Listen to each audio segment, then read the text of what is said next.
Huijak koktwma bising dharmanagar thana ni police Assam rifle ni kwthalaimung bising no khibiwi pocket ni heroin mankha Bagbasa Assam rifle camp gana ni lamao nairutugwi kaisa bike malkhungo achukjak khorok ni sikla no romna ni thangkha police de Assam rifle ni sengkrak rok Phiyaba khorok ni sikla rok bike malkhung khibiwi kharwi thangkha borok Aboni yagulo no bike malkhungo nairutugwi khibiwi heroin packet mankha police de Assam rifle ni sengkrak rok আজকে সন্ধ্যা অনুমানিক ৬টার সময় আমাদের কাছে একটা গোপন সংবাদ আসে যে একটা মোটরসাইকেলে কিছু নার্কোটিক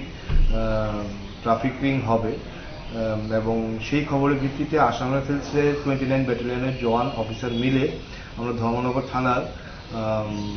অফিসার এবং স্টাফরা আমরা একটা জয়েন্ট অপারেশন করি।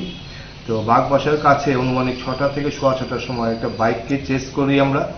তো চেস করার সময় বাইকের আরোহী এবং পিলিয়ন রাইডার যে ছিল সে পালিয়ে যেতে সক্ষম হয়, কিন্তু আমরা বাইকটাকে ধরে ফেলি। বাইকটা সার্চ করে আমরা তার কাছ থেকে প্লাস্টিকের 4টে হিরোইনের কৌটা, হিরোইন সাসপেক্টেড হিরোইন সহ 4টে কৌটা আমরা উদ্ধার করি এবং তো ওই বাইকটার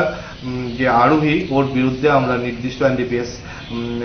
মামলায় আমরা একটা মামলা নিচ্ছি এবং তদন্ত সাপেক্ষে ওই বাইকের নাম্বারটা আমি এখন আর কিছু বলতে পারছি না। আপনাদের যে এই অভিযানের সংখ্যক কারা দিয়েছিল, এই অভিযানে আপনাদের সাথে কে ছিল? 29 ব্যাটালিয়ন আসাম রাইফেলস এবং ত্রিপুরা পুলিশ অর্থাৎ ধর্মনগর থানার জয়েন্ট অপারেশন ছিল। উভয় মিলে আমরা অপারেশনটা করি এবং এই ব্রাউন সুগার ওই সাইকেলটার থেকে উদ্ধার করতে সক্ষম।